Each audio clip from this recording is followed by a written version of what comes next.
Guys, welcome back to this cute world. അപ്പോൾ ഞാൻ ഇന്ന് കാണിക്കാൻ പോകുന്നു. ഞാൻ അങ്ങനെ മൈലാഞ്ചി ഡിസൈൻ ചെയ്യാൻ എനിക്ക് ഒട്ടും അറിയില്ല. ഞാൻ മൈലാഞ്ചി ഒരു കുത്തലും ഇങ്ങനെ ഇടും, അപ്പോൾ കഴിഞ്ഞു. അതാണ് മൈലാഞ്ചിൻ്റെ.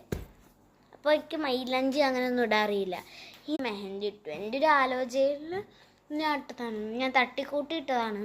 അപ്പോൾ ഞങ്ങൾക്ക് കാണിച്ചു തരാം ഞാൻ ഇങ്ങനെ ഇട്ടിട്ടുള്ളത്. രസമുണ്ടോ എന്ന് കമൻറ്റ് നിങ്ങൾ കണ്ടോ. ഇപ്പോൾ അത്ര ചോദിച്ചിട്ടൊന്നുമില്ല, ഞാൻ രാവിലെ ചോക്കുമെന്ന് വിചാരിക്കുന്നു. എങ്ങനെയുണ്ട്? തട്ടിക്കൂട്ട് മൈലാഞ്ചി ഇട്ടതാട്ടോ. അമ്മയ്ക്ക് പറഞ്ഞ നല്ല രസമൊക്കെ ഉണ്ട്, നല്ല രസമുണ്ട്. നിങ്ങൾ കമൻറ്റ് ചെയ്യണം കേട്ടോ എങ്ങനെ ഉണ്ട്. ഒരു കയ്യിലും കൂടിയാണ് ഇത്, പുറത്താട്ടോ. രണ്ട് കൈയും ഞാൻ പിടിച്ച് കാണിച്ചു. ഹലോ, ഇപ്പോൾ ഇത് രണ്ടുമാണ് ഞാൻ ഇട്ടിട്ടുള്ളത്. ഇതെങ്ങനെയുണ്ട് എന്ന് കമൻറ്റ് ചെയ്യണം. ഇതിൻ്റെ പുറത്ത് ഇട്ടിട്ടില്ല. ഇവിടെ ഞാൻ ഉള്ളിലിട്ടു, ഇവിടെ ഞാൻ പുറത്തിട്ടു, ഇവിടെ ഇട്ടിട്ടില്ല കേട്ടോ. പിന്നെ ഇത് ഈ കയ്യിൽ എങ്ങനെയുണ്ടെന്ന് നിങ്ങൾ കമൻറ്റ് ചെയ്യണം കേട്ടോ. അപ്പോൾ എൻ്റെ വീഡിയോ ഇഷ്ടമായെന്ന് വിചാരിക്കുന്നു. ഇഷ്ടമായിട്ട് ലൈക്ക് ചെയ്യണം, ഷെയർ, സബ്സ്ക്രൈബ് ചെയ്യണം. ബൈ.